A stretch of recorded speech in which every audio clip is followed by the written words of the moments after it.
বিমানবন্দরে অপেক্ষা করছিলেন সাংবাদিকরা। কথা বলবেন জাতিসংঘের সাধারণ অধিবেশন থেকে ফেরা নেতারা।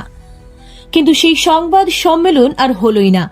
যা হলো তা এক নজিরবিহীন ঘটনা, যা রাজনৈতিক শিষ্টাচার এবং গণমাধ্যমের স্বাধীনতা নিয়ে বড়সড় একটি প্রশ্ন তুলে দিয়েছে।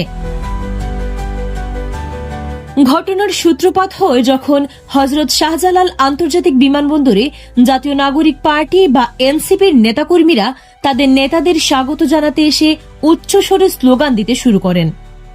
ঠিক সেই মুহূর্তে অন্য একজন নেতা সাংবাদিকদের সাথে কথা বলছিলেন।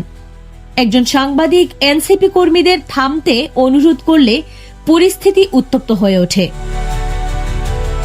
অভিযোগ, এনসিপি কর্মীরা শুধু অনুরোধই রাখেননি, বরং সাংবাদিকদের ওপর চড়াও হন এবং তাদের সঙ্গে চরম দুর্ব্যবহার করেন। এর প্রতিবাদে যা ঘটল তা সচরাচর দেখা যায় না। একযুগে সকল সাংবাদিক এনসিপির সংবাদ সম্মেলন বর্জন করে সেখান থেকে চলে যান। সামাজিক যোগাযোগ মাধ্যমে ছড়িয়ে পড়া ভিডিওটিতে দেখা যায় নেতারা তাদের ফিরে আসার জন্য অনুরোধ করছেন, কিন্তু সাংবাদিকরা তাদের সিদ্ধান্তে অটল। অবশ্য ঘটনার পর দ্রুতই দুঃখ প্রকাশ করেছে এনসিপি।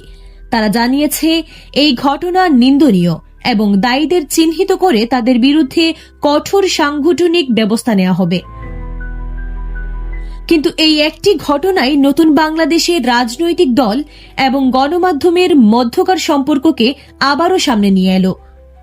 প্রশ্ন উঠল রাজনৈতিক কর্মীদের আচরণ এবং সাংবাদিকদের পেশাগত কাজের স্বাধীনতা ও নিরাপত্তার বিষয়টি নিয়েও।